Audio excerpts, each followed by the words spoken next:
You want me to I'll take the lead on AEW, so you don't have to worry about it. Thank you. You want me to take the lead on In the Trenches too? No, I got it. I got it. Yeah. All right.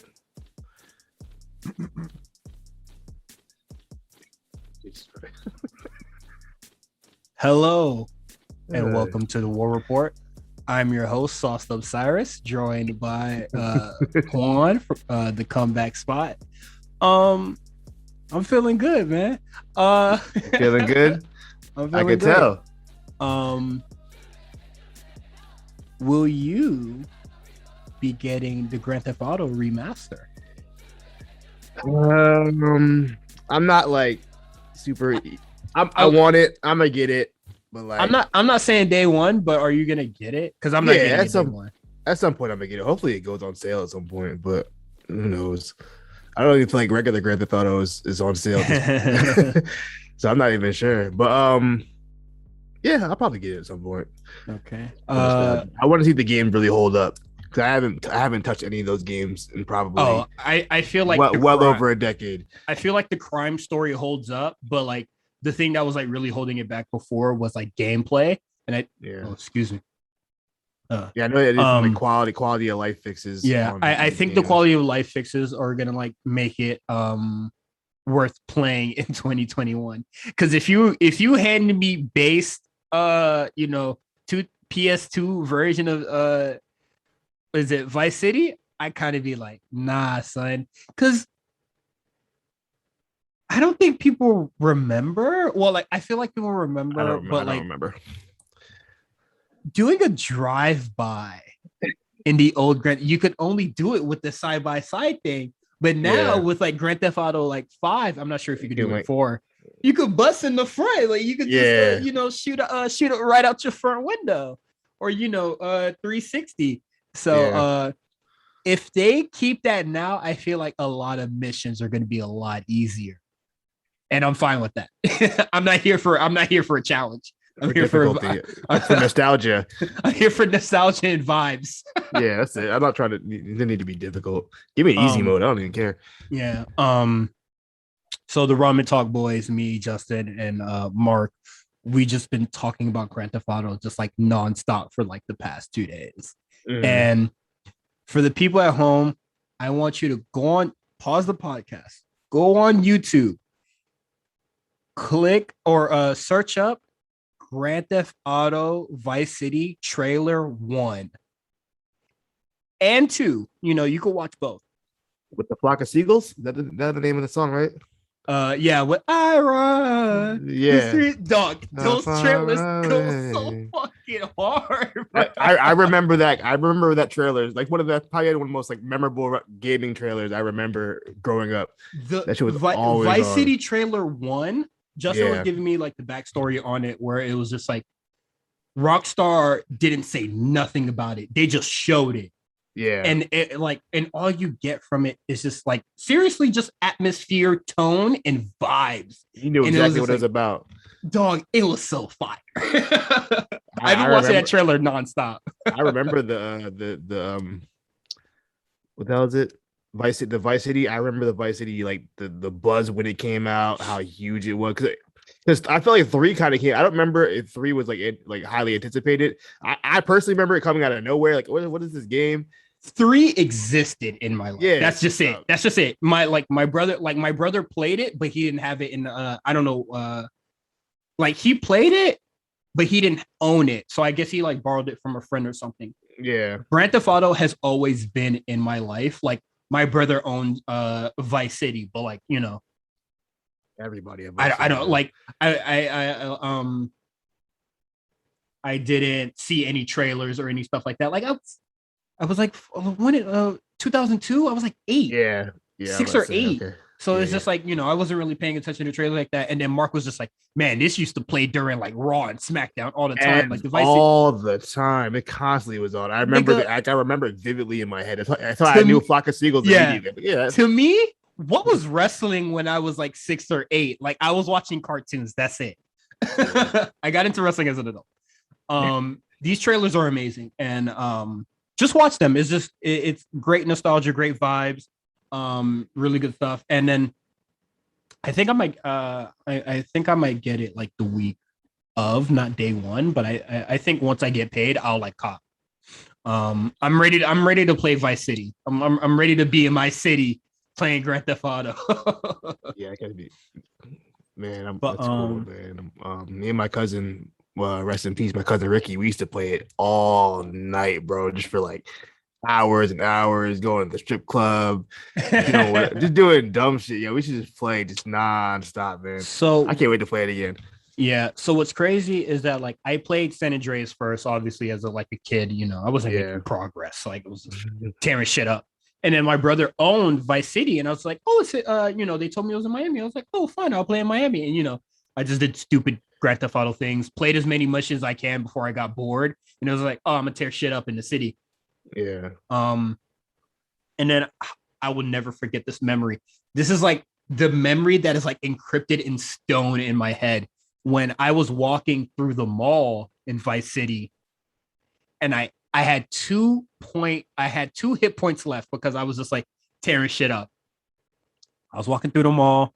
A nigga snuck you, huh? I was running down some stairs. I tripped and died. Oh no. I said, yeah, let me turn this off. And I went right back to San Andreas. I might have threw the controller. I ain't gonna hold you. I'm not even a controller throwing type of person. I might have threw the controller right there. That was immediate. Yeah, let's shut this off. You know the PS2 sound of that sound instantly played. I was just like, what? That's so crazy. But yeah, I'm ready to play Vice City. It looks amazing. The remaster looks great. So I'm tapped in, man. I really am.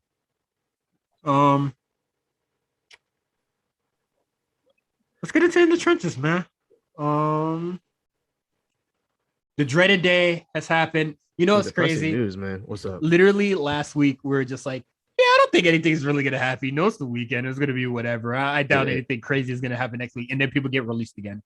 It's like the day that the podcast comes out. We were booking Trey Baxter. What are you gonna do? And then he's gone. Yeah, literally. I think literally after we did the report cards, that next morning, people got released. So we were talking about Frankie Monet, and then they're just like, she's gone. And they're just like, I feel like if they just just give her something to do, I think shit will really happen. And then gone. So yeah, what was it? Was it Friday last week that this happened? Yeah, basically when this episode officially went up for non-patrons, if you want to get this episode early, go to patreon.com/the A Show RNC. NXT released Katrina Cortez, Scarlett, Oni Lorcan, Frankie Monet, Ember Moon, Trey Baxter, aka Budget Murphy, Jessica Maya, and G Rama, and Zeta Ramiro, who got that surprise win over Tony Storm a couple months ago. Yeah. I don't have much to say about this group. I really don't. The only name that kind of really sticks out to me is Oni. But I guess he asked for his release, so yeah, that's fine. But outside of that, I'm not super shocked. Frankie, I can see Frankie being a little confusing, but it seemed like there was kind of, from what I've heard, there was resistance to even sign her in the first place. Mm-hmm. So it's kind of, I don't know. Do I think this is going to affect NXT in any way? Not really. It's just unfortunate to see people lose their jobs, like always. It just. I'm going to give my thoughts in all one foul swoop. Yeah. Katrina Cortez, they tried to make it work. It didn't work. So I'm not really going to weep over this one, besides it sucks that everybody's losing their job, but I don't think NXT 2.0 is going to be, hurt in a significant way by her being gone. We haven't seen her wrestle since she got squashed by Xia Li 4 months ago. So that's whatever. Scarlett was on a wrestling contract, and she was trying to, they was just trying to get by with being a valet on a wrestler's contract. Scarlett, in my eyes, sorry if this bothers anybody, she's not a good wrestler. I've never seen her So wrestle, so I don't know. once they split her away from carrying, and they were just like, we're gonna see if you can wrestle. We should have seen the writing on the wall. I'm surprised this didn't come sooner for her. I seen her stuff in TNA. Merjani tried to put me on. She is just, you know, if she would have wrestled, I guess like, what is it? It's 2021 right now. Probably like 17 years ago, she'd be an icon in this industry. Damn. She would be an icon in this industry. So you're not gonna make me be like, oh man, that sucks that they didn't really give her a chance to really wrestle. Like, I saw what it was at Impact. It wasn't gonna work on WWE television because it was all raunchy Spike TV type shit. Yeah, it was her whole gimmick. She was the smoke show. Did you motherfuckers really think that was gonna work on NXT? Oh, give her a new character. With what? She did have a new character. She was Spooky Girl. Yeah, we already have the smoke shows with Toxic Attraction, and they can all wrestle. Yeah. Well, I know JC Jane's a little green, but I think Gigi Dolan and Mandy Rose have, wrestled for enough years to like they can wrestle, they can get it together in the ring, they can really pull stuff together in the ring. So like if Scarlett's gimmick is that she's just sexy,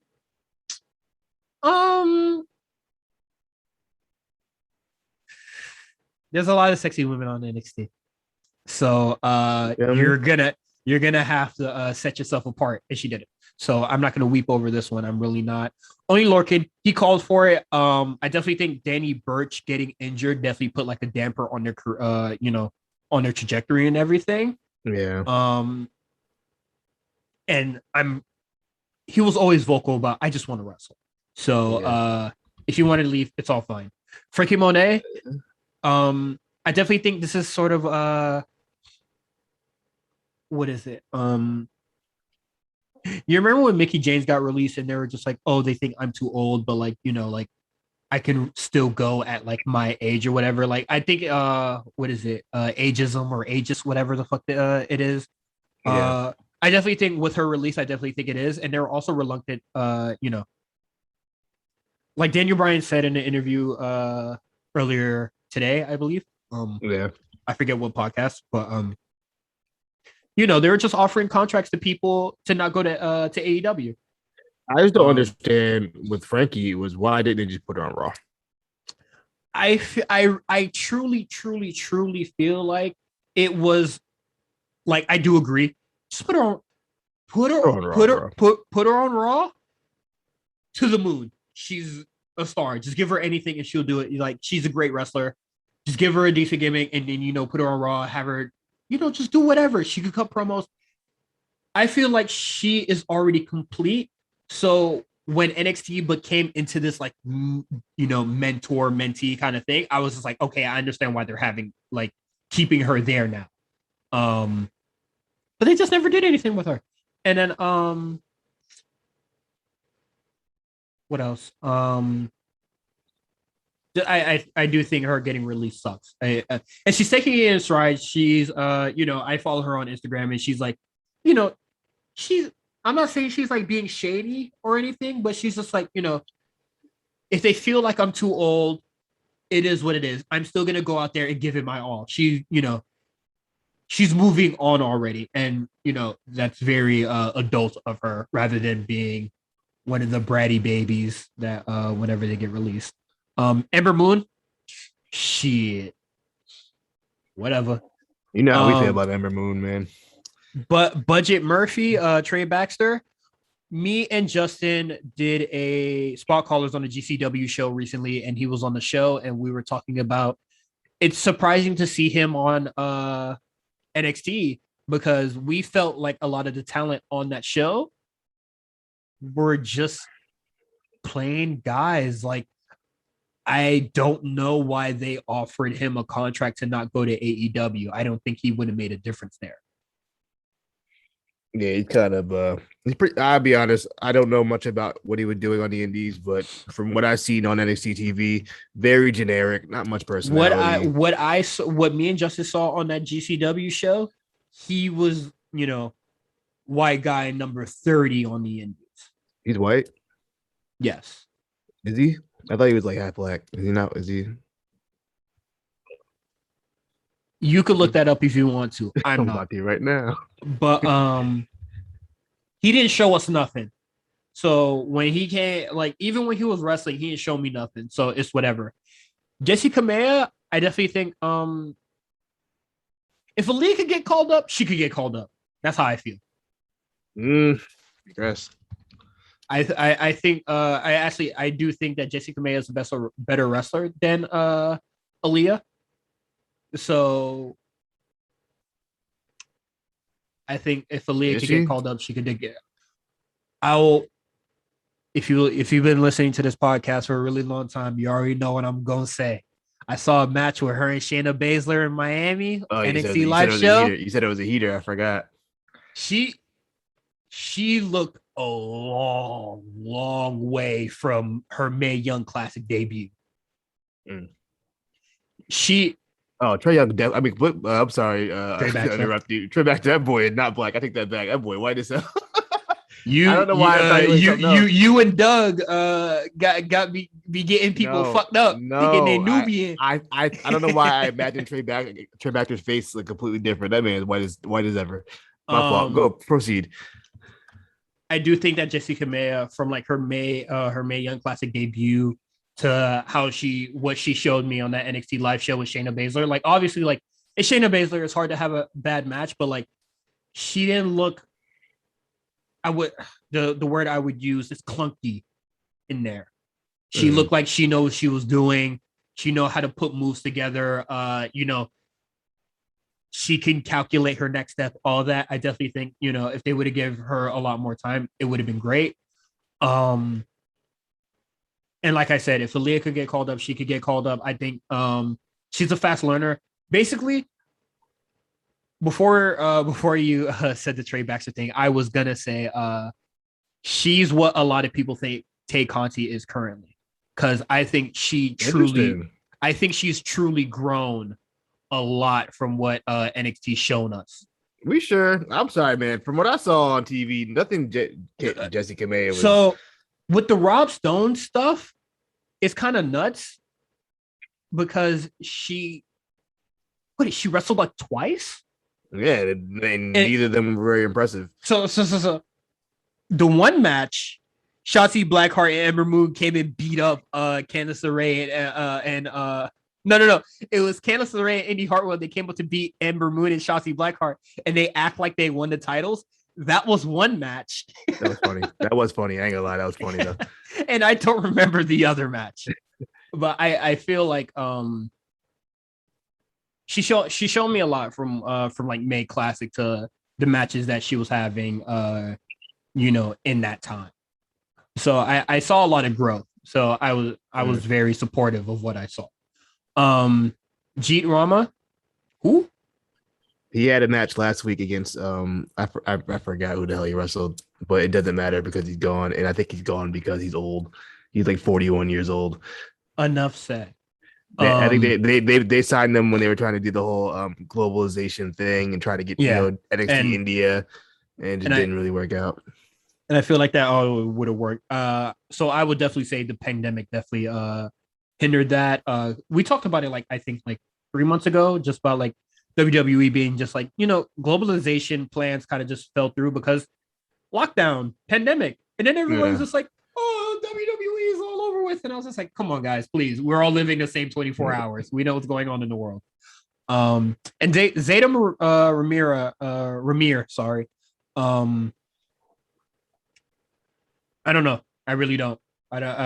It's kind of a question mark on this one. She's super athletic. Thankfully, I think she's pretty young. I don't think she's that old.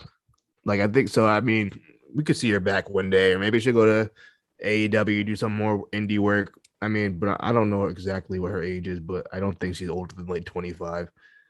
So I think we should be all right. I don't really know. So best of luck to her. Best of luck to all these people except except Ember Moon. Actually, I'll you know what's crazy? No, but what's crazy? No, what's crazy about the Ember Moon thing is that they were trying to make it work, and she was rejecting ideas. You remember when that article came back, and they were just like, she was just like, oh, they wanted me to be tag partners with like Natalia and like Naomi, and I rejected them because she just felt like she was too good to be a tag team person. And then she went to NXT and became a tag team person, and her tag team partner lapped her. Who was her partner again? Shotzi Blackheart. Oh yeah, damn sure did. Damn sure did.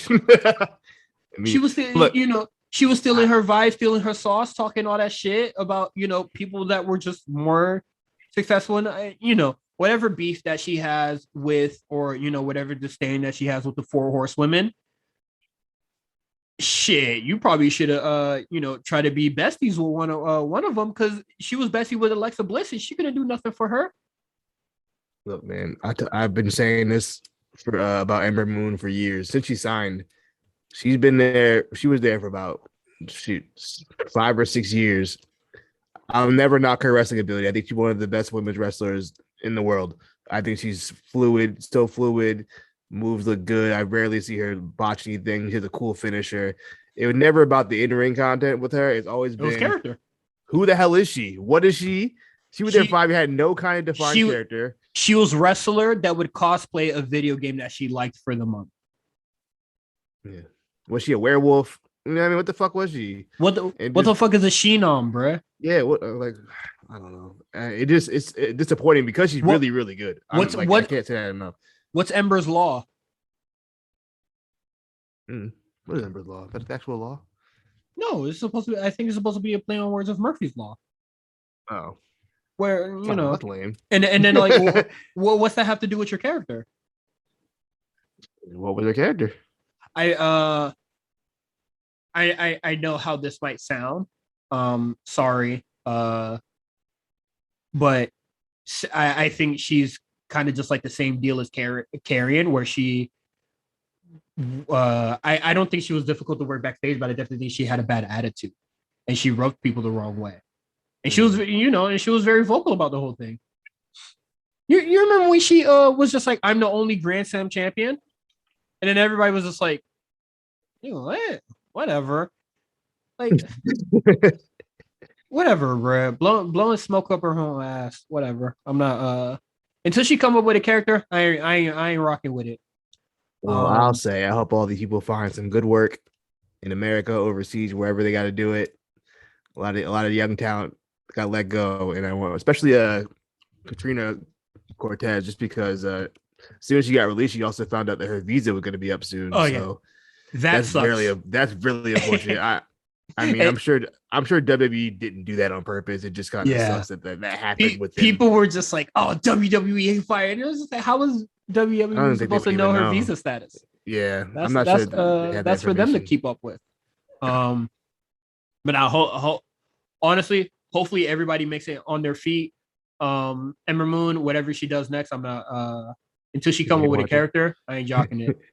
I don't know what the fuck Oni Lorcan's gonna do, or Scarlett. So well, Oni's the man out in New England, so he got to hold New England down for a while. They love him. Honestly, a lot of these people, a lot of these people, except Frankie Monet, I'm curious what they do next.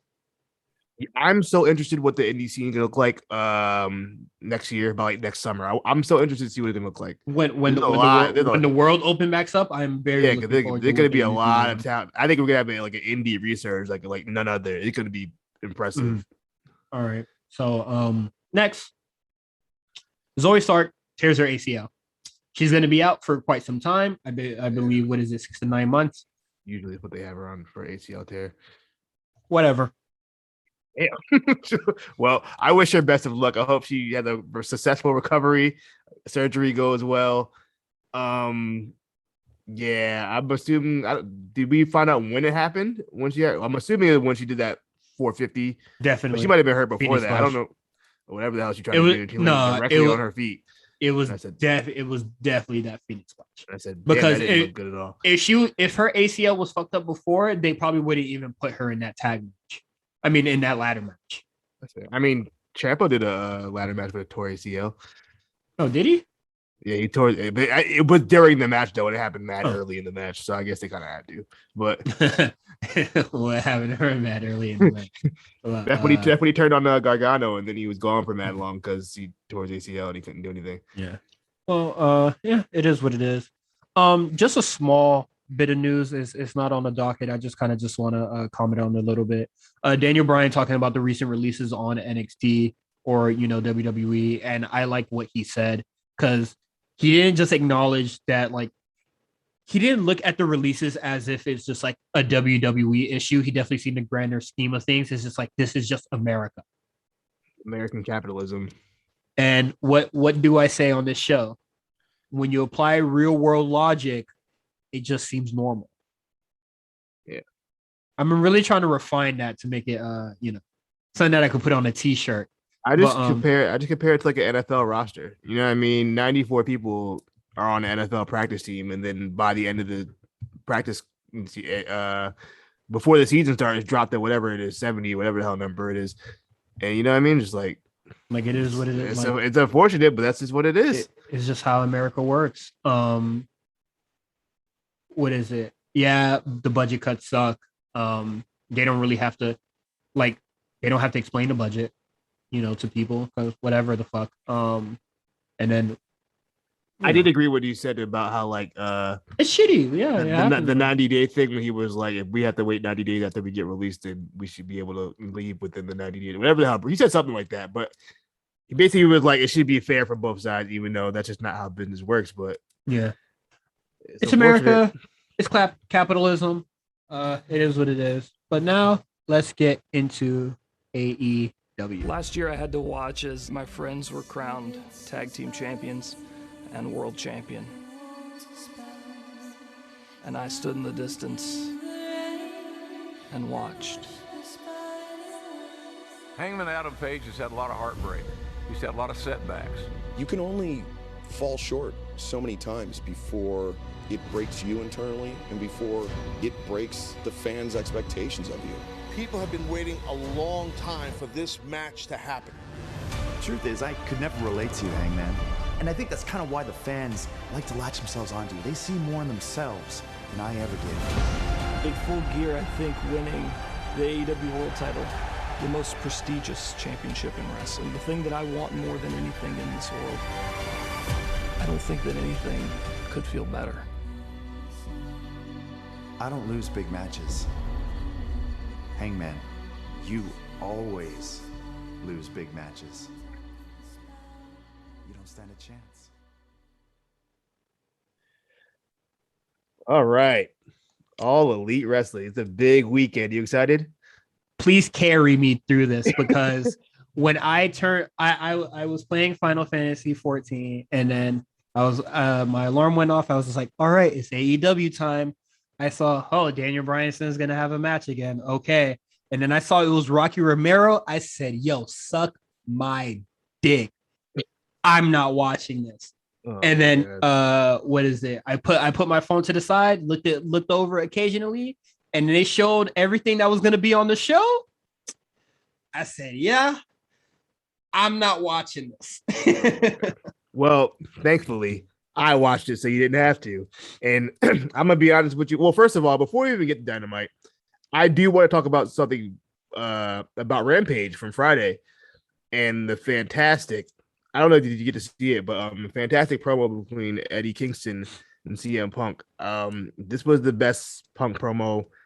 This sold me on the match. We're going to do predictions later, but this match, I didn't really care much for it. I love Eddie Kingston, but in ring, he doesn't do it for me anymore. It's just he lost a step. He's been wrestling for a long time. So, off the rip, the energy was hot. Eddie Kingston came out, no music. CM Punk, they were talking shit, and then it took it to the next level when CM Punk was like, "Yo, you was carrying our bags in the Indies back in the day, all us, me, Brian, all them, and then we saw your potential, but you ain't see it, and then you still never reach your potential." And then he called him a bum. Call that bum. Call that nigga a weed carrier, boy. You call him shit. You can't call New York. You can't call somebody from New York a bum. That's. Is Punk wrong? Is Punk Raw? Let me know. And then so Eddie Kingston gets in his face like, you know what? Nobody wants you back here. The locker room don't want you back here. They're afraid to say it, but I'll say it. This and that. They're going at it, and then Punk walks away, and then Kingston's like, "Yeah, walk away like you did. Walk away for 7 years like you did last time." And then CM Punk headbutts him, and they start going at it. They pull apart brawl. The shit was lit. I ain't gonna hold you. It was a good segment. This would be really cool if this happened, kind of like 3 or 4 weeks before full what pay-per-view is coming? Full Gear? Full Gear, yeah. Yeah. Because that could have really been a story that, AEW could really run with. But whatever, it's gonna happen, 1 week before the pay-per-view. Because the feud started before that. The feud started with the Rampage before that, so they've been going at it for about 3 weeks now, and then it continued tonight when they had a little scuffle in the back in the parking lot. So I'm sure something else will happen on Rampage. If this would have happened, since they've been going at it for 2 weeks, if this would have happened 2 weeks ago, and then we didn't get the CM Punk thing last week where he was just like, well, Eddie Kingston just didn't show up for work. And then there was just like nothing we could really do with that. Like, what is a promo that you're going to cut when you're just going to say this man didn't show up for work? What they wanted to, it was a promo for a promo that was going to happen on Rampage. Yeah, like crazy, wasting our time. I definitely think if this would have happened like 2 weeks ago or something like that, probably on Dynamite, not Rampage, it's something that we could really sink our teeth into because everybody has just been waiting for a CM Punk like feud story. And we're finally getting it, but it's kind of happening like just like in AEW fashion, it's happening really, really fast. Like there's no true build or anything like that. Like it is what it is. I saw the Inner Circle get attacked by American Top Team. At that point, I was getting ready to take a shower and go out. Dan Lambert doing the power bomb had me crying. That was pretty funny. That was good. Because he barely had a grip on him. He's gonna be able to hold Chris Jericho up. Chris Jericho ain't no small dude. No, if you hold it up like that on your shoulders. But they got through it. Nobody died. Chris Jericho just kind of just tumbled, and whatever this Minnesota Street Fight is going to be, I think it's going to be something crazy. And then they said that they're gonna make sure Dan Lambert pins Chris Jericho. Oh, they said tap him out. Oh yeah, tap him out. And then I was just like, that's the nail in the coffin. They're gonna lose. Yeah. Of course they're gonna lose. They're gonna lose. They're gonna lose. They're absolutely gonna lose. So I want to preface this by saying this is the go home episode of Dynamite. So really, there wasn't much happened. Look, there was matches. And they were good matches. I'm not gonna lie. The TV matches they had this week were good. So I won't complain about that. But I mean, honestly, if there was an episode of Dynamite to skip, this was the one. Nothing really happened. Unless you want to see some good. It was like dark but more competitive. That's the best way I can explain it. It was dark with competitive matches. Good matches. But hey man, I only watched this. I texted you literally like soon as I got off work. I was just like, how important is Dynamite tonight? It wasn't. We probably could way earlier. I'll be honest with you. So honestly, I'm about to go through the quick hits real quick before we talk about the contract signing. Just give quick thoughts on the matches that happened tonight. Bryan Danielson, Rocky Romero start out the show. Good match for what it was. Very, very grapple based, submission based. Good finish. Also, best friends are officially part of Chaos. So there's that. Literally the worst faction in New Japan. Well, like next to Gucci Japan, but like whatever, who cares? I heard what is it? Shout out to Kel. Kel was just like people were like just going crazy over just the mention of Okada. And I was just like, you remember when Tanahashi wished Jericho happy birthday and then everybody went ape shit? Like, dog, react when you actually get some shit. Jesus Christ, people. Pull your pants up. Damn. It's crazy. You fired up tonight. Excalibur just says Okada on commentary, and people go ape shit. Wait till y'all actually get some shit before y'all go crazy, because that shit is so stupid. And you remember when we were told that the Good Brothers was gonna make the Forbidden Door happen with New Japan and stuff like that, and all that. They're gonna have all the New Japan stuff happen. Jay White, Kenny Omega, and that never happened. Is real niggas like Daniel Bryanson that bring the New Japan niggas here? That's all I want to say. Anyway, what was I gonna say? I had something to say about this match. I totally forgot. It doesn't matter. Good match. I actually thought it was okay. It was a good match. It's just Rocky Romero. I just never, like, as a singles competitor and as a tag, just a wrestler. He never did it for me in New Japan. I'm sure he did. I like Roppongi Vice. Oh no, I don't. You know Roppongi Vice? I think I told this story before. The first Wrestle Kingdom I saw was the Wrestle Kingdom with AJ Styles and Shinsuke Nakamura. I watched the full show. On that Wrestle Kingdom, there's like a fatal 4-way between tag teams. I thought they were like my least favorite tag team in that thing. They didn't show me nothing. I don't know. Trent's a wild boy. Trent's good for a wild spot.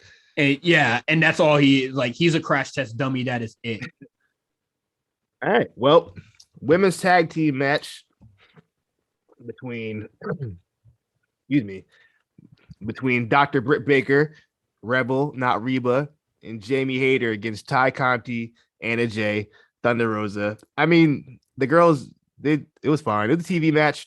The main story of this was that Thunder Rosa got a hold of I believe it was Thunder Rosa. One of them got a hold of Rebel, and Britt Baker could have saved there and just kind of ran away because she was scared. I think it was Tay Conti, which, I mean, it's fine, but they did this literally like 3 weeks ago. The same finish with Rebel getting beat up and Britt Baker just leave her hanging out to dry. It was a match. You have any thoughts on it? Like you said, it happened before, so therefore, I don't know. I just think it's it's very formulaic and boring. That every match that Britt Baker has, every Britt Baker match in recent memory features her just walking out on Rebel, and it's just we already did this. And I didn't think the match with her and Anna Jay was any good, because they're both green as shit. And then at Full Gear, we're gonna expect her to carry Tay Conti, and I don't care what the internet says or anybody on Twitter says. These two are not experienced enough. Like, Britt Baker is not a ring general to really bring Tay Conti up, and Tay Conti is not a ring general to really bring something together with Britt Baker. So it is what it is. I'll say this much. Not Anna Jay, excuse me. Ty Conti and Britt Baker is probably my least favorite match on the whole Full Gear card. I don't care about the match. Is not going to be good. I'll be honest. It's not. And what's crazy? You remember when we were just oh man, we would like Britt Baker to be champion just so the belt could be on the show. That was on the show. She's on the show. Does that she's not really wrestling, so does it still hold up? I think with AEW they don't like the champions wrestling that much on free TV. I guess that's what it seems like. Because Kenny wrestles every Kenny been wrestling more than he was really recently. So he the last couple of months he's been wrestling more. But yeah, I don't think they really want Britt to work too much because I don't know, man. I thought things would be a lot better, but it just seems like it's just more of the same. But is Britt Baker's on TV a lot cutting promos, but this time it's just Britt Baker cutting a lot of promos on TV with the belt. I honestly thought we would get a lot more, because if it was going to just be like this, I really wish they would just, I wish we would just be I wish Hikaru Shida was still on TV. Just put Hikaru Shida on TV. Next up, Jungle Boy versus Anthony Bowens. Now, this match surprised me because I was like, you know what? It was surprisingly good. I was shocked. Anthony Bowens has improved so much. I guess the reps on Dark are working because this is the best I've ever seen him in the ring. He didn't look lost out there. He looked like the experience is showing. I'm not saying he's, the next guy up or anything, but he looked a lot better, a lot less clunky. He knew what he was doing. Jungle Boy always looks good to me. He needs to cut that shit off his face, whatever that is. That 5 o'clock shadow he got is disgusting. If Anna J likes it, who are we to judge? After the match, Bobby Fish comes out, stomps Jungle Boy. Oh, brother. And then I forgot it was. I think it might have been a brawl. Luchasaurus and Christian came out. Yeah, then way too late, according to Twitter. Wild Lake, yeah, because Fish was beating his ass. So yeah, they beat him up, and then later on we see Adam Cole and the Bucks backstage. They're like, Adam Cole basically like, yeah, me and Bobby Fish go way back, this and that. So he was like, he told Bobby Fish, we want you to take out Jungle Boy for Rampage. So it'll be Jungle Boy versus Bobby Fish on Rampage. Can they give me something to like really like look forward to on Rampage? Jesus, well, Rampage will be live on Friday, so it should be. I'm sure they'll. I haven't watched Rampage in like 3 weeks now. You haven't missed anything, I promise. That's the sad part. Besides that promo from last week, that was really good. But besides that, you ain't really missed much. But so, like I said, Anthony Bowens, he looked really good out there. That was my surprise of the night. I was like, okay, go ahead, dog. Next up, Willie Yuta gets squashed by Wardlow. Good. What a dork. I don't know why I have such a like a disdain for Willie Yuta. Because he looks like a dork. He does look like a fucking dweeb. I'm sorry. Every time it's like, look at this guy. And what's crazy is that like they're trying to, they're trying to replace Trent, which is like, if Trent is not going to be back for a certain amount of time because literally had spine surgery, try to do something. Try to do something with this man. He was there before Trent left. Really? Yeah, he was there. Like it was like right when he came in, then Trent got hurt. Okay. He was there. They're not trying with Wheeler Yuta. And at this point, I don't want them to. Yeah, I'm fine. I don't care about Wheeler Yuta. It looks like they kind of give him Wardlow a little push. I hope so. Oh, whatever. I like Wardlow. I know you don't like. I like Wardlow. Well, did we think him and Luchasaurus are going to get a push, and then they just went back to obscurity? I never said Luchasaurus was going to get a push. Well, people, okay. Well, Wardlow, when he was having that feud with Luchasaurus, people thought there was like big things coming for these two, and then Wardlow went back to just being MJF's bitch, and then Luchasaurus went back to being just Jungle Express man too. It sucks because you think that they're going to build on the momentum of a lot of these guys, and then they don't. So I don't really keep my hopes up for anything. Yeah. Next up, Leo Rush and Dante Martin versus Matt Sydal and Lee Moriarty. Very fun match. Proud of AEW for putting some niggas in the ring. We had 3 black people in the ring at once. It's a record. Very good match. I think we have to stamp this day, November 10th. Historic. Nigga week on AEW. Shout out to in all seriousness, still shout out to Leo Rush. His grandmother just passed, so I know he's working with a heavy heart, but he still showed out tonight. This is definitely a show out for Leo Rush. He looked great out there. That's good. Leo Rush and Dante get the win. Yeah, I would hope so. Good for them. Please tell me Pac versus Dax Hardwood was good. It was good. Okay. It was good. At some point during the show, I forgot. Matt Hardy beat up. Hardy and friends beat up. Stop right there. Beat up best friends. I don't remember when it was. It was some point during the show, but that happened too. So I believe they're having a lumberjack match on Rampage between Matt Hardy and Orange Cassidy, something like that. I don't remember. Oh my God, why are they still fighting? Yeah, this feud should have ended a long time ago. Enough is enough. I'm done. They had the hair versus hair match, and he didn't even lose his hair. He wasn't in the match. So stupid.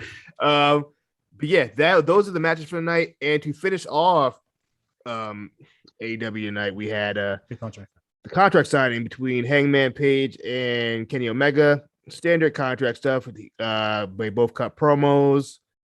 They were good. They're fine promos. This is probably one of the better Kenny Omega promos that I've seen. They kind of got to the point it wasn't on this goofy shit. Yes, and Hangman basically was like, "You're insecure with all your tag team partners. You're insecure with Cody. You're insecure with me." I don't remember what Hangman said. And then at one point, like I'm watching it, and like the cameraman like moved in front of the cameraman, and I was like, "Whoa, that's kind of odd." The cameraman wouldn't step in front of another camera, and then lo and behold, it's Don find Callis. out it's Don Callis taking out Hangman with the camera, and then one of my favorite wrestling tropes is when the heel makes the baby face sign the contract in blood. I love those. I'm a pop for that every time. And that was Dynamite. I'll be honest, it wasn't a must-see episode. If you want to see some good wrestling matches, they got that. But as far as like storyline progression, I didn't think they were gonna do much anyway. And they didn't. Yeah, to go home. So I'm not really like knocking this episode of Dynamite like it was the worst thing ever. It was just, they wanted to make sure everybody made it all the way to Saturday night safe, and we're good. So Dynamite, we got predictions though. Yeah, load up them predictions, man. Let me go on Wikipedia real quick. Oh, I also forgot at some point. After Pac Dax Harwood, good match. Just go out of your way to watch it. At the end of it, who came out? I don't remember. It went black. Andrade and Alistair came out. They start beating on who the hell did he wrestle? I'm losing it already. Dax Harwood? No, they started beating on the other guy who he was wrestling. Pac. He beat on Pac. Jesus Christ. I thought I was the drunk one. I'm just high. So Pac comes out. Pac gets his ass beat, and then Lucha Bros come out, and then Cody comes out. It's a big old brawl. So they announced for the pay-per-view, because I was like, damn, Cody doesn't have a match, and neither does Alistair.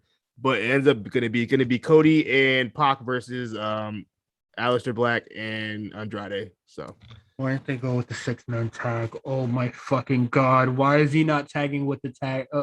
Are Lucha Bros have a match against somebody else? Yeah, they're having a match with Okay, because I was just like, why aren't the Lucha Bros going to be on the card? The rest of the FDR. So let's pull up the card. We have 9 matches. First, let's talk about it now. Pac and Cody Rhodes versus Malachi Black and Andre El Idolo. What we got? I'm going to go with Malachi Black because I want to see him succeed in this goddamn business. That's literally it. Andrade needs a big win too. Pac's definitely taking that pin. 100%. That's so funny because you remember at the first Pac and Andrade match, they were just butting heads about I don't want to lose. And now look at him taking all the pins. Signed a bad deal, partner. Next up, Christian Cage versus Christian Cage and Jurassic Express versus the Super Click of Adam Cole and the Young Bucks. Falls Count Anywhere match. The gun to my head wins. Holy shit, I don't care about this one. I don't care. I really, really don't. Oh my lord. I'm gonna go with Super Click on this one. Just a pointless match to make this fucking pay-per-view 5 hours long. Yeah, this match probably could have been saved for like Rampage or something if we're gonna keep it a stack. Yeah, that is a Rampage match. that could have been the main event for Rampage on Friday. Next up, CM Punk versus Eddie Kingston. I wasn't excited for this match, but now I am a little bit more. And yeah, I got CM Punk winning this. I hope it's a good one. Eddie Kingston got to prove something to me. They both do in this match, actually. Yeah. I've seen a lot of talk about Eddie Kingston this and that, and I love Eddie. And I love Eddie Kingston. They're all talk. and I love Eddie Kingston. Don't get it twisted. I love Eddie Kingston, but people were talking about him like he's fucking Misawa out there. I don't know. Next up, Darby Allin versus MJF. I actually think Darby might win that. Darby might win, but I think MJF should.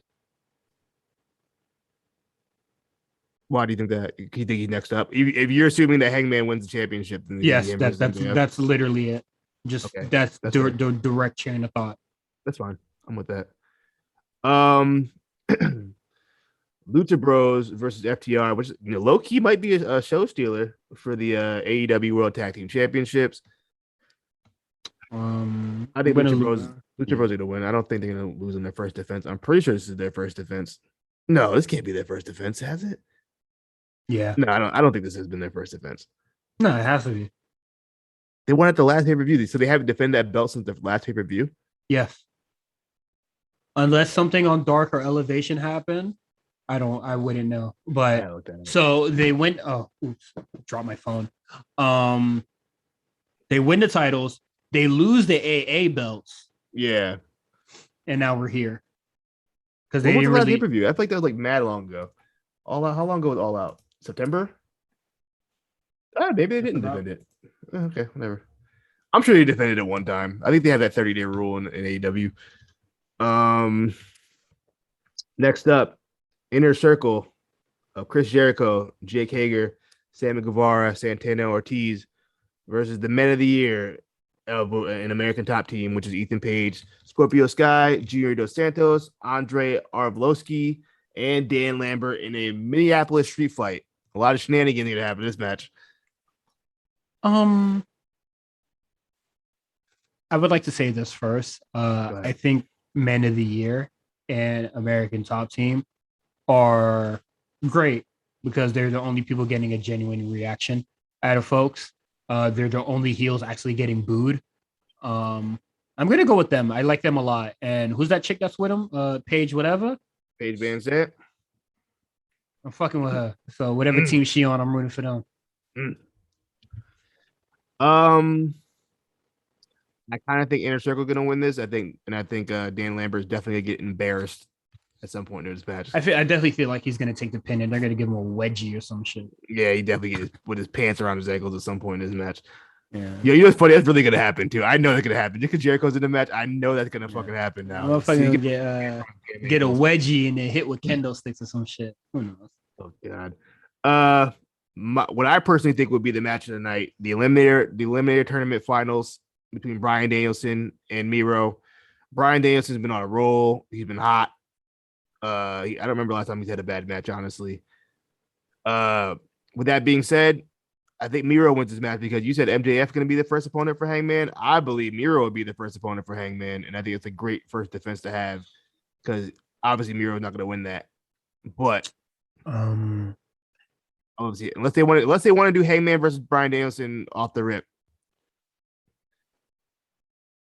It was said in the Discord that you could join if you become a patron at patreon.com/the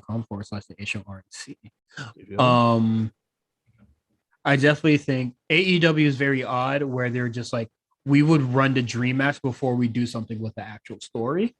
So I feel like they would just do Daniel Bryan versus Hangman just to do it. Especially because Daniel Bryan is like racking up wins. Yeah, a lot of wins.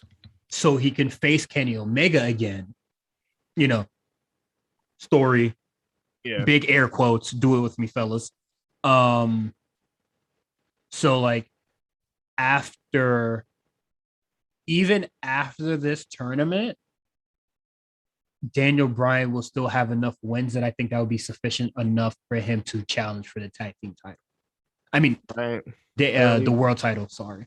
Apparently, Bryan Danielson is 6-0-1 in record. So that's enough to I'm pretty sure that's enough to get him. Let's see where he is at in the rankings. Like he should be below Hangman Page. Look at the rankings right now. He's behind Miro. So it goes Hangman, Miro, and then Bryan Danielson, which is fair. They're fighting for the tiebreaker. Just give it to Bryan. Honestly, just do it. Like I think AEW is more about they don't do the usual conventions of wrestling or whatever. So I definitely think that Daniel Bryan is going to win this and then challenge Hangman Page. And then it's going to be friendly competition. And then it'll probably be like some bullshit that's going to be like on fucking a Dynamite or some shit. Next up. No, they'll probably do it. They'll probably do it at Winter is Coming. If they do Winter is Coming again. I forget that that's a bit. Everything that's not casino themed. Yeah. I'm just like, is that really a show? That was a big show last year. They had Sting came out and that's when Kenny won the belt, right? Mm-hmm. I believe it's when Sting debuted and when Kenny won the belt. Is that the Sting debut where he had the match with Team Taz and Darby Allin? No, he didn't wrestle. That was like when he first showed up. Oh, then it ain't a big show to me. Let's keep going. Yeah. Not the Sting. Dr. Britt Baker defends her championship and the reputation for best ass in AEW. According to them, that's them, not me. I didn't say that. They said that. Against Tay Conti. Boy, I don't care about this match. Britt Baker. Britt Baker. Also, neither of you have the best ass. It is Jade Cargill and Jamie Hayter, and I think this is so stupid. If you know, sorry to do the whataboutisms and really compare the two. I really don't really like doing this when we do individual both the shows, but dog, if WWE had goddamn Bianca Belair and Naomi fighting for who got the best ass, one, that match would be heat. Well, at least the match would be heat, but like you motherfuckers would be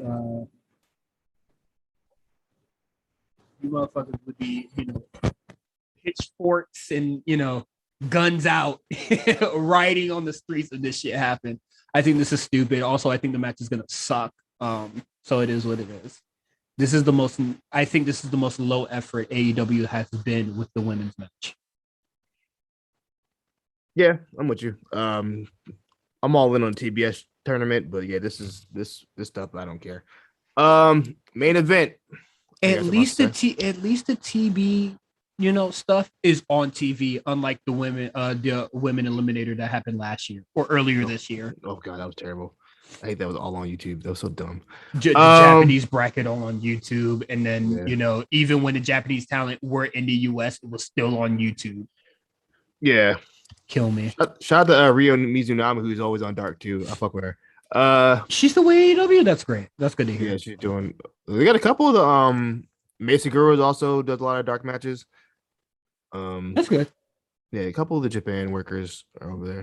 My friend, I talked about it last a couple weeks ago. My friend really liked Ryo Mizunami, so she's cool with the casual. So I'm gonna give her props for that. Geez.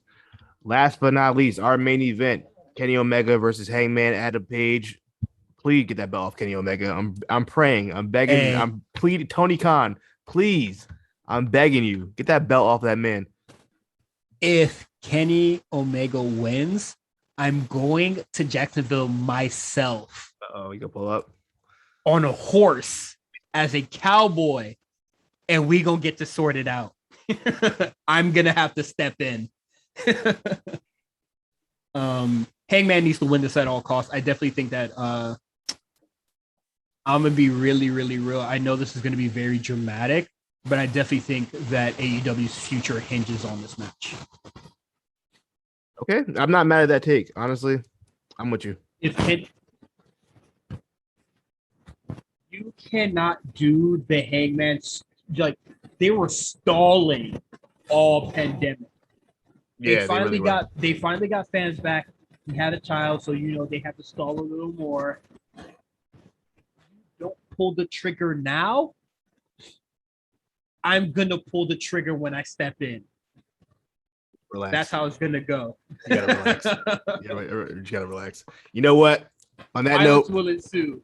That's Full Gear. I'll be watching on Saturday night because I probably don't have plans. I might. I don't know. Oh yeah, I'm not doing Saturday. You're not watching Saturday night? Yeah, I always watch it live. Oh, okay. So you want to do a Spaces? No, I don't want to do Spaces. That's exactly what I was gonna ask you. Want to do Spaces? Would you like to do Spaces so we can get all the takes out and not try to remember everything when we come back here to do AEW on Wednesday? I like that. Let's do Spaces. We can do Spaces. Okay. So we're gonna talk to our social media team. Shout out to Dion and set up a Spaces for all that, and then we're gonna talk AEW. I know. I'm interested to see who can join that room because exactly for other pay-per-views and stuff. We've only done NXT so far, and I'm very worried about the AEW Spaces because that's going to be even later into the night.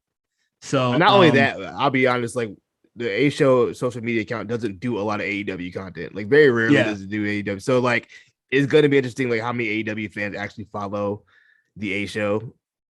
It's gonna be interesting. We're gonna see for AEW content. So please, for the love of God, I know a lot of people that follow the A Show Network and a lot of people on our Discord aren't really fans of AEW, but join, talk shit with us. Tell us that we're being dramatic or anything like that. If you have opposing views, you're being dramatic. It's you, it's not me. If we have opposing views, let's hear it all, man. Please join the spaces. All voices are welcome. Ladies. Yeah. You know my rule. I don't want to see no dudes in the thing. I want nothing but ladies talking in there. I don't want no white dudes talking. I want to hear how the women's feel about the best ass match. For what is worth, Tay Conti does have a better one than Britt Baker. I'm gonna be honest with you.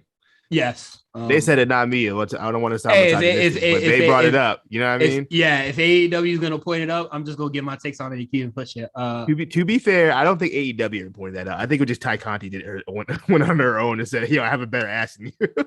That's so weird. I don't want to fault AEW. Oh, okay. It wasn't them. Just to be clear, it was Tay Conti did that.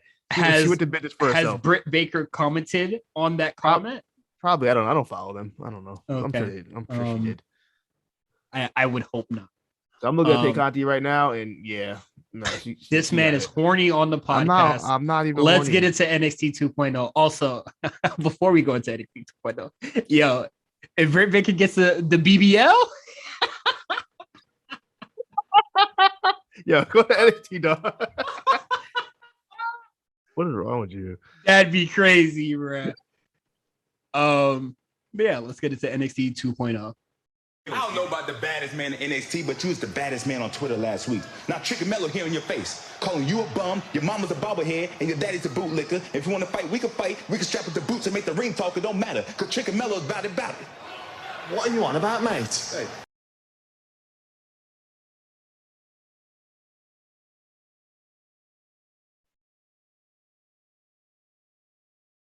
NXT 2.0, and we have very special news. December 5th, War Games. Interesting. It's not NXT Takeover. It's not Takeover War Games. It's just War Games. There's no more Takeover. I feel like since they're not on the road, there's no Takeover. But they've done Takeovers when they were on the road before. You know what? You are right.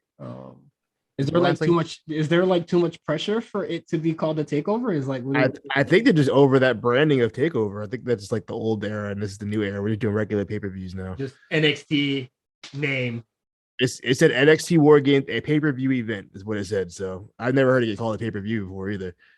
So do you think it'll still be in New York? What, Takeover? No, Takeover going to be in the No. Do you think that War Games is going to be in New York? Does it say? I like the logo this time. No, I don't think it's going to be in New York. I think it's going to be in because it's not going to be on Survivor Series weekend. Oh, you're right. So it's just going to be. I think it's going to be right in the CWC, whatever they call it now. Well, that is for the WWE officials to figure out and to tell me later. So to start this show, we get the Horn Man angles, the slow start at the bottom, work your way at the top, get a look at them thighs, boy, because Toxic Attraction is here. And they wrestled the TikTok tag team, Casey Canizaro, and I forgot her name, Kaden Carter. Yo, I forget Kaden Carter's name all the time. Yeah. You know what? That's actually fucked up because while I was watching this match, I was just like, oh, they look good. You know, since the last time we saw them, and Io Shirai. And I thought this match was okay. Like, I would say Kaden Carter looks good out there. When she had her little flurry, I thought it looked really, really nice. Toxic Attraction. Didn't really show me nothing, but I thought the match was solid overall. Like nothing. Solid match. 2 segments, good little TV match. You know what? I just figured it out. I would get JC Jane confused with Lacey Lane, And that's because Lacey Lane is what Kaden Carter used to be called before she signed on. And I think that's where I keep getting confused now. And I keep wanting to call Kaden Carter Lacey Lane, and I remember that her name is not that anymore. But yeah, besides that, the match though, it was a match. It doesn't write home about. I think everybody looked good. The right team won. Who took the pin? Was it Kaden took the pin? Oh shit. I don't remember who took that pin. I'll be honest. I really that's crazy. We just watched the show. Definitely turned away for a moment when the match was over. And then they were standing at the rampway. I actually don't know how this match finished. I'm just very sorry, people. I thought it was solid overall, despite us not remembering the finish, but Toxic Attraction won and it was the right winners. You know what it is about this show, NXT? I've been noticing it the last couple of weeks. A lot of shit happens. Yeah, a lot of stuff. There were 10 segments within the first hour. I looked at the clock. I was like, damn, it's only 9 o'clock. There was literally 2 segments. Well, I would say 2 segments. When Toxic Attraction won and they were at the apron. I mean, at the rampway. I don't know why they cut to Pete Dunne being like, Tony D'Angelo, I heard you. Also, what I say? Hey, say something about Pete Dunne. He gonna hear you, bro. But yeah, he was just like, Tony D'Angelo, I'm gonna hear you. And then Trick Williams and Carmelo came in with a intense promo, out of nowhere. Nah, Trick Williams said, your mama ain't shit, your daddy ain't shit, you ain't shit. All within and we gonna beat your ass. was that pre-taped or not? Because the way he was flowing, that seemed like that was the 5th take. I don't know. He got them bars off though. I'm not sure. It probably was pre-taped, but no, he let that shit off. And then during that, Toxic Attraction was still at the rampway, just waiting, just chilling. Yeah, just chilling. And then Kaylee Ray came out and had a really good match with Saray, which is in our quick hits, but that's all I really had to say about it. Yeah, I don't know who produced that segment. That was weird. I don't know if that was a Shawn Michaels thing. I don't know what the hell. I thought that was a weird back and forth, but me, that is just production things. Another thing that happened on the show involving the women, we have Raquel. Toxic Attraction, they're in the infamous NXT parking lot and got out of there unscathed. So they some real niggas, man. No, nobody's doing. I mean, nobody pressed them, nobody touched them. EO wasn't on top of the car and was just like, bitch. We just jumped up a tree. Yeah. So that's all good and fun. And then Raquel kind of just while they were having their little promo, she just hit her in her little motorcycle. So hold that belt for me. I'm coming for it. But I got other business to handle. You feel me? I'm coming back, there. And then she went to the ring, said some words about Dakota Kai. Dakota Kai comes out, and at this point of the show, my cousin calls me. So I was watching with no sound. So whatever Dakota Kai said, maybe she was just talking her shit. Let me tell you, it don't matter what she said because Cora Jade came out and started pulling hair and swinging on her immediately within 10 seconds of her promo. Also, another side note. I'm going to go on a little rant real quick. Okay. Enough. I've had enough. It's one of the worst wrestling tropes is the crazy girl gimmick. And every promotion does it. Every promotion does it. It's not just a WWE thing. AEW has them, TNA has them. It's so played out. I don't want to see Dakota Kai slowly become crazy girl for no real reason. You know what I mean? And not like she had it's just enough. It's so lazy. Also, it kind of makes less sense to me now because Raquel's no longer champion. So it's just revenge. Yeah, and I was just like, damn, bitch. Yeah. I hate when the girls do the little head tilt thing and talk all crazy. We have enough of that. We got Alexa on Raw or SmackDown, whatever the hell shows he's on. We got fucking the Bunny on AEW. We got this in NXT. I don't want to see any more crazy girl gimmicks. Enough. I would definitely say this is something that's on the fly because shit, she's not really even supposed to be here. Yeah, that too. And then Frankie is gone. And Cora Jade kind of did not have a mentor in NXT until this point. And it seems like the people that are going to be taking care of her is Raquel and Dakota Kai. Fair enough. It is what it is. The Creed brothers versus Jacket Men. Jacket time. I thought it was cool, man. I definitely thought this was like a vetting process for the Creed brothers. Like, I definitely think like after this, they're good to be in, you know, the larger ecosystem of like NXT. I think they've been there. They've shown they can sell. Oh yeah, they've shown, you know, they can work with experience. I'm like even confident, like more confident in that fact now after seeing this match. You guys are naturals. Mm-hmm. They're really good at what they do. Odyssey Jones, Creed brothers win, correct? Correct. They won, right? Yeah. Okay. They pinned Jiro. Okay. They stripped my man naked and then pinned him. Hate to see it. Odyssey Jones kind of just scoops up Roderick Strong like a damn baby. Like a toddler. Toss it like a toddler on a counter. That was really funny to me. And then you know, it's gonna be a 6-man tag with Jacket Time, Odyssey Jones with the Creed brothers and Roderick Strong. I definitely think this about the name of Jacket Time, bro. I hate it. I think it's lazy. Name. I think it's terrible. I think it is as lazy as this tag team. Just two guys that just wasn't doing anything. And since they're like they just said have to be Japanese. Yeah. They said it, not me, but he literally said, I'm from Japan, you're from Japan, so let's rock. And I was just like, that's all it takes? I mean, you know, that's the blueprint. That's what the internet would have wanted anyway. Hey, if there was another Haitian wrestler on the roster, I'd be like, all right, I'm fucking with you, Brad. You know what I mean? Well, yeah, that's literally the whole point of the tag team. They're both lost and they're Japanese, so check it time. I just think the name is terrible. I think that terrible. I think the name is terrible. But, see, because Meals on Twitter compared it to Waves and Curls. I'm like, no, because Waves and Curls is straight. That's funny. I like Waves and Curls. I mean, Waves and Curls is more. That's fun. It's more than his gimmick, Kishida's gimmick. Let's mesh it into one name. Jacket time. I don't think it's that cool. Also, whatever, wrestling, we have a whole bunch of bad names. So it is what it is. Edge. That's a bad name. That one's gonna upset Meals.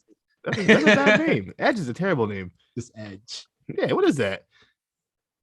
I don't know. It leaves no room for a last name. Where he didn't have to get chopped off because he never had one in the first place. He there's no last name you could attach to Edge unless Edge is the last name. You know what his gimmick was? His gimmick name was before WWE? No. Sexton Hardcastle. I think that's a great name. Okay. That's a fantastic name. That's where it came from. Okay. I remember hearing that a lot. That's Sexton cool. That's a great name. You should have kept that. Could you imagine like the main eventing WrestleMania guy named Sexton Hardcastle? What is it? Triple H versus Hardcastle here in Japan. Damn, that would have been hard for real. But main event stuff. Well, first, we already talked about Mello, Trick, Pete and D'Angelo. They all hurt each other. So it is what it is. We forgot to mention because Carmelo Hayes was talking a lot of cash shit on the internet. He posted a whole video talking about, look, I want to smoke. This is my show. I'm the champion. I'm the A champion. Mm-hmm. He's like, look, no offense to Ciampa, no offense to everybody else. This is my show now. He talking like he the big dog, and you know what? Shit, who gonna dispute it? Like Wade Barrett said. Like Wade Barrett said, it's hard to dispute when this man has main evented NXT 2 times in a row, for 2 weeks straight. So it's a show for now. But the match, really good shit. I like this match a lot. Yeah, it was really good. I think this is similar to the Creed brothers. I definitely think this is another vetting process for Carmelo Hayes, even though I think that kind of period is over now. I think it was over with by the tournament final. Yeah, but these guys put on a banger, man. Did you see that code breaker he did and fucking Pete Dunne just like flipping all over the damn place for it? That shit was nuts. Did a code breaker and then like did a full flip. That's fine. I thought, is he on his Bianca Belair selling? Oh, for Mello, it definitely was, and I thought that was really nice. Dexter Lumis joins commentary, and it is as funny as you think it'd be. Beth Phoenix is on the fucking roll with the jokes and the bullshit. And then that's just about it. Finish. What is it? Trick tried to get involved like he did last week in the match with Lumis. Lumis being on commentary, scouted it, and then put an end to it. And then Mello hits the ropes. Gargano, or like just some mysterious hands get some involved hands with gloves on to distract him. And then Pete Dunne goes for the bitter end and gets the 1, 2, 3. I think that's fantastic. Obviously, Mello loses nothing in this win because the win is barely clean. Pete Dunne needs some momentum for getting into something. So we'll see what happens with that. I mean, it got to be what? I'd imagine going to be what? Pete Dunne versus Gargano versus Carmelo for the championship? I wouldn't be mad at that. That could go crazy. Mm-hmm. And it definitely that will go crazy, actually. And it definitely protects the hell out of Mello. So. Yeah. I don't know who takes the pin there, but I'm voting. I can see Gargano take it. Gargano will take that pin. Okay. He'll take it. it. I'm going with Mello winning it. Like regardless. Yeah, Melo's gonna win it, but I think Gargano will take that pin. Okay. We got 4 weeks and some change to figure that out. Oh boy. Now to the quick hits. We have Joe Gacy versus Boa. I am so glad my cousin called me because I did not care about this. Like when I heard the promo before this match, I said, "Please spare me." Not feeling it? No. How crazy is that? Like, I understand he didn't technically lose, but we see this Tian Shaw shit not work for months now. Probably damn near a year. It's probably been a year at this point. You're not going to convince me that this gimmick is now going to work because Boa has face paint now. No, but the lights turned off and he went crazy. You didn't see that part? It also, when that also happened, it also went crazy. The lights also went crazy in red when Xia Li was kicking people's head off. I'm done. I'm done with Tian Shaw, bro. You're not gonna convince me that Bo is actually somebody because he got paid now. But I guess good win overall. You gotta try. I mean, he gotta try something. Yeah, they have to try something. They're good. Effort for making it work. I don't want to see it though. How about that?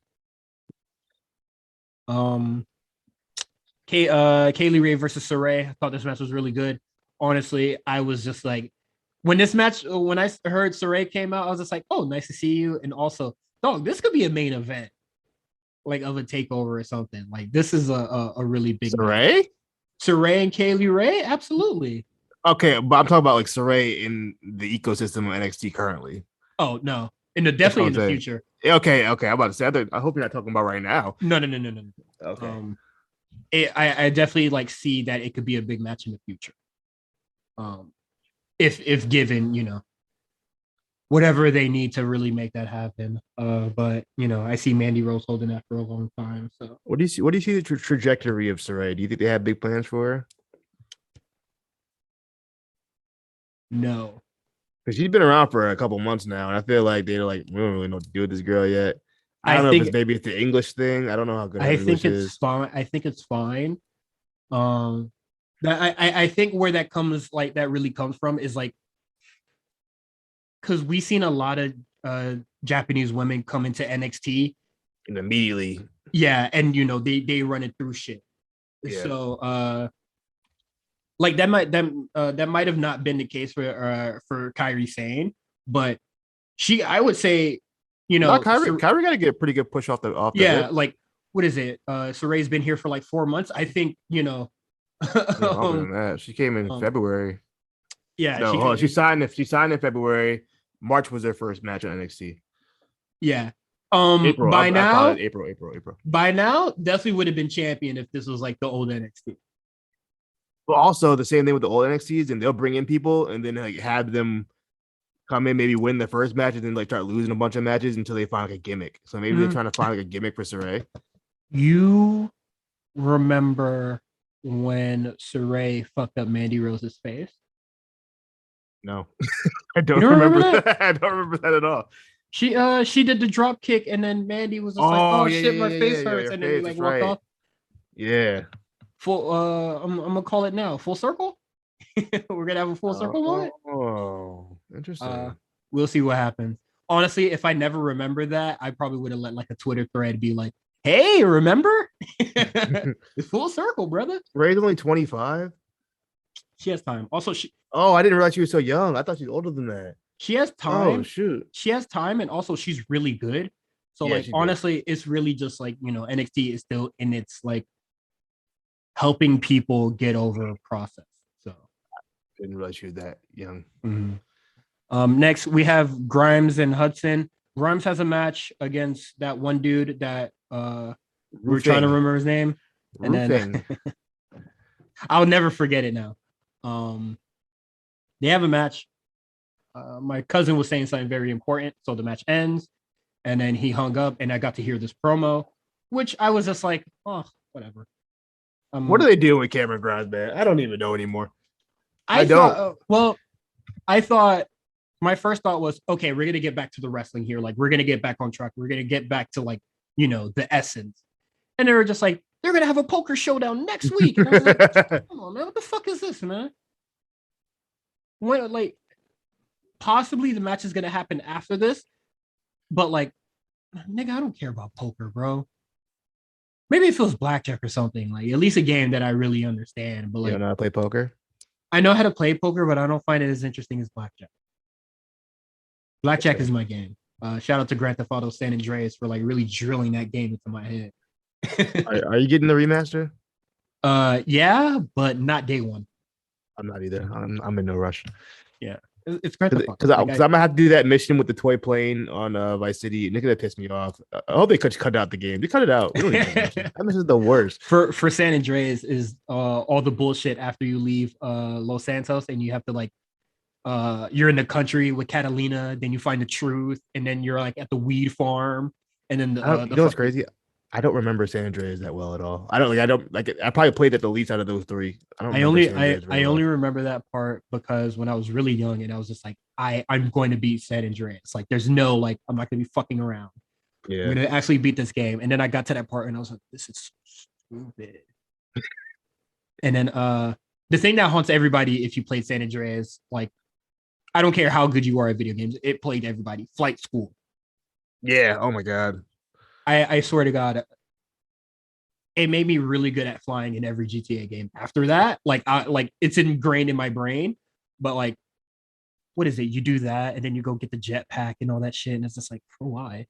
This is so dumb. Like, what does this have to do with the hood? I don't know. They like jumped the shark at some point during that game. It was we're just doing whatever. You're like kind of like doing stuff so you could get sweet a shorter sentence because I guess he gets like life or like 25 years. And it's just like, nigga, we going into FBA, we still in a jetpack. Am I nigga not free? Come on now. So yeah, not gonna get that. Something I thought was very weird and I'm not liking so far. So Elgato Del Fantasma and Zion Quinn. Nigga, what the fuck that he do that was so impressive that Lopez was just like, nah, we have to have you in the troop. Also, nigga, who the fuck are you to be trying to? You're the newest member recruiting people. What? Who the fuck is you to be trying to recruit people, bruh? Maybe Santos gave the blessing. Where's Santos? That's the question I want to know. Where my man's at, bro? NXT, where's the fucking guy, bruh? This is the second week in a row he hasn't been on TV, but Legado del Fantasma has been. A little concerning. If he shows up next week, I think I know what it is. We know what it is. Yeah, quarantine process. But like, dog, just like a couple weeks ago, they were just like running through from the locker room to backstage, just beating the shit out of niggas. What happened? You ever seen Step Up or any of them other dance movies? She saw the move. She said, you know what? We need him on our team, man. She was feeling him. She felt the way. She saw. Then he grabbed her to little. Was there something on social media that No, I remember last week. Is there a step that we're missing? No, remember last week they gave each other the eyes She said something to him. I forgot, and then that's when he went out. So she whispered in his ear. She whispered in his ear, "Boy, if you don't like me down." Playing. Whatever. I'm not excited. I'm not excited about this because Elgato del Fantasma was just like real badasses going through the shit and then beating Kyle O'Reilly and Von Wagner. And now we're trying to approach Dance Man in this very soap opera ass storyline that I'm seeing so far. Telenovela? Oh, absolutely. I'll fuck with you, but your gangster brother and his troop looking out for you. Some Tokyo Revenger shit. Really good manga. But also just Kyle O'Reilly and Von Wagner. Kyle O'Reilly was just like, do I go the singles route or do I continue this thing with Von Wagner? And I was just like, either way, both these not gonna work for you. And then he was just like, I'm gonna stick with Von Wagner. We can get the tag belts. And I was just like, nigga, please. And then Imperium walked off screen and looked at him and said, nigga, please, but in German. So I thought that was hard. I swear to God, if Kyle O'Reilly and Von Wagner become like a tag team, bro, like they're a tag team. What do you mean? Because if they become tag champs, I'm about to be like, are you nigga, y'all sure? Like I would have give it to the Creed brothers. Hey, I'm looking at it like this. If Kyle is on his way out, I'd rather him just be in the tag team. Mm-hmm. I do agree. If he's really like 1 foot out the door at this point. If he's on his way out, at least try to help Von Wagner because Jesus Christ. That's what I'm saying. You know what I mean? At minimum. Yeah. But is there anything I missed on NXT or is that it? Let me think. We talked about Cora Jade. We did that already, right? We talked about yeah, I think she lost her man. Now she all grown and sexy with the she leather fired corset. Up. You know what I'm saying? Who took her shopping, bro? She looked like she should be in Toxic Attraction. I don't. You want to talk about War Games prediction? Do we know who the teams are going to be? Will they have 2 of them? So, I gotta imagine Toxic Attraction is going to be in one of those War Games matches. I would say this. I think for the men's side. Well, so when they announced War Games, I was thinking like, oh, who's it for the men? And then honestly, I was just like, there doesn't necessarily need to be a faction. No. Just people that just have smoke with one another, and that's it. What if they do old school versus new school? Like, what if it's like no. You don't think so? What if they like Braun, Carmelo, Trick? I don't know, somebody. I don't know. Maybe not Trick, but how about 2 vets, 2 mentees? Like, I think that would be better. Or tag team games where they just have 2 teams on both sides. Like who? Oh, we forgot. Speaking of tag team, we forgot to talk about MSK. The adventures. That shit was nothing. Yo, how the fuck these niggas is tag champs and don't have a car? Why y'all boys not Ubering? Is dude, where's my car? You know what it is. They are back to their stoner roots. If it's so far hasn't been as good as the Riddle Pete Dunne stuff. No, I think Riddle plays a pothead. Yes. The stoner way better. That's his. I mean, I'm sure. From what I've been told, that's also MSK life. They about that stoner life too. YSL Young Stoner life. Side note, I'm looking at Twitter and I shout out to TDE GIF. I still know what the fuck be going on Choco Pro. What are they doing over there, dog? Every GIF I see, it just bad. One day I'm gonna watch a show. One day I'm gonna watch a show and we're gonna talk about it. It's just what is this? It's a tiny indie promotion ran. They're wrestling in an elementary classroom. I swear. Mm-hmm. Well, I don't get it. I'm looking at a GIF right now.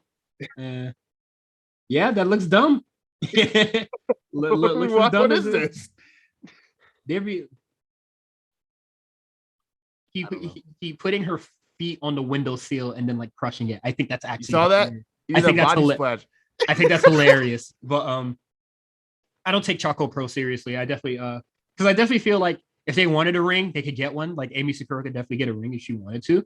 But they're literally in a dance studio. Shout out to them. Yeah, continue to do y'all thing. But yeah, War Games could literally be anything. Like and it doesn't have to be 4-man. Did they go 2-2-2 again? I mean, no, not 2-2-2. 3-3-3 again? 3-3-3? No, they had. If they're gonna do 3-3-3. If they're gonna do one team versus another team, it has to be 4. That's the war game rules. We're not gonna switch that up now. It's 4. It's 4-4. Nigga, rules to who?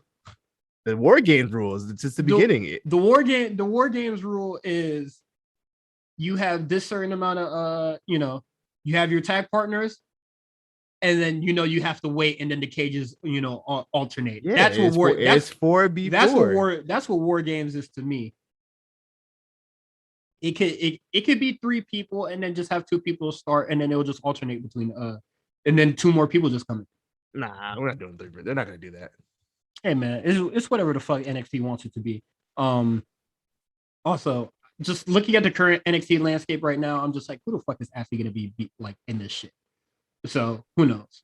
Because like we got a couple weeks to figure it out. If it's gonna, we have several weeks to figure it out. But like, if it's gonna be like Toxic Attraction, they don't even have a 4th member. Actually, you know what? Now I take it back because they definitely did award games in WCW where it's 5v5. So the last one they did. Guess who's in the last fucking? Why did they have the last Warzone on a Nitro? What are they doing? That's why. You know what? Yeah. No, you know what? Don't even worry about it. You want to watch War Games for Patreon? Hell no. Oh, okay. We could. You want to watch it? The last just one match. Let's watch the last one.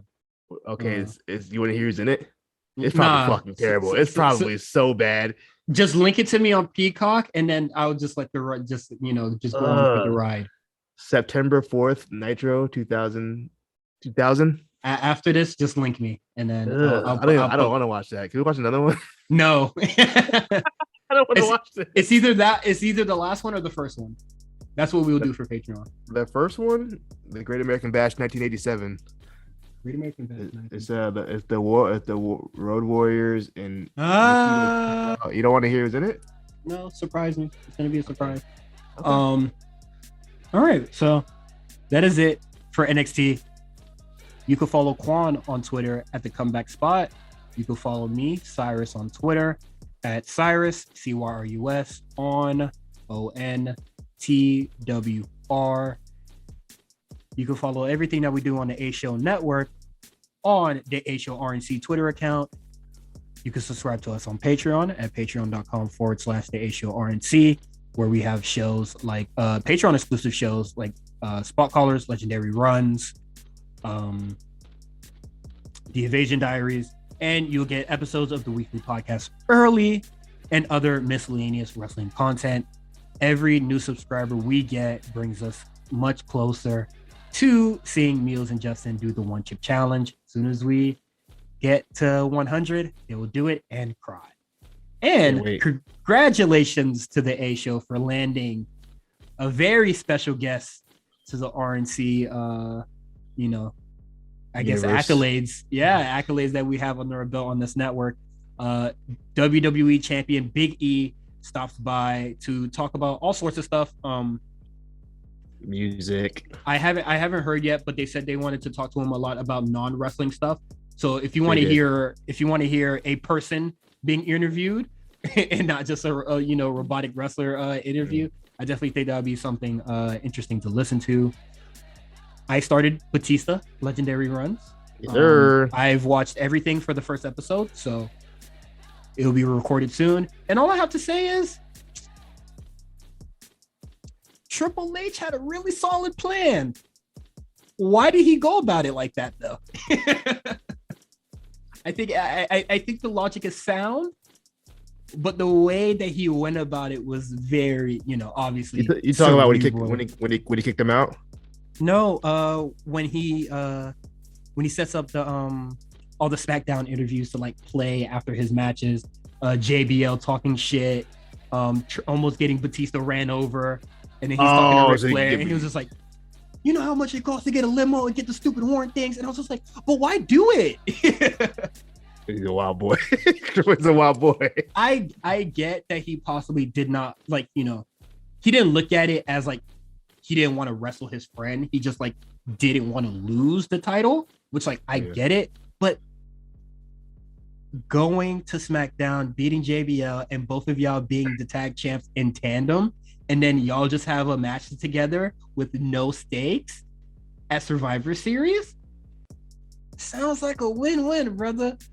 And plus, you get to headline WrestleMania anyway. You know, that's not Triple H wants to be the only guy in town. That was his whole story. But it wasn't. Yeah, he was gonna be the only guy in town. But you know, if Batista still repped Evolution, I think it kind of works. I think he just went about it the weird way because it was just like, you win the SmackDown title, I win the Raw title. We're both tag champions. We run this shit. Does that sound that's nice? not what Triple H said. You got too much dip on your chip, boy. No. That's why I say I know where you're coming from. The way he went about it, you gotta think about Triple H's mind, where he was at in 2005. The way he went about it is so crazy because it makes sense to me. I don't think he's wrong. He just went about it the wrong way. So that's gonna be a really fun discussion for me and Justin to have. We haven't decided what the spot caller show is going to be for this month, but the poll should be up relatively soon. And that's just about it. You could check out all the other content that goes on the RNC radio network. The Lookout, just all manga and anime stuff. Shout out to Meals and Jeff. RSPN, tap into that. I'm trying to tap into the NBA as best as I can. So that's great. I'm blanking out on the name. The Black Variant with X and Van Rid. Great, amazing stuff. That's how I keep up with all my comic book stuff, even on and off and reading that. So we have all sorts of content happening on the RNC Radio brand. So if that sounds anything appealing to you, tap in. It should be. For all the Patreon guests, you're about to listen to either the first War Games or the last War Game. I hope it's the first one. We'll flip a coin, but see you guys next week.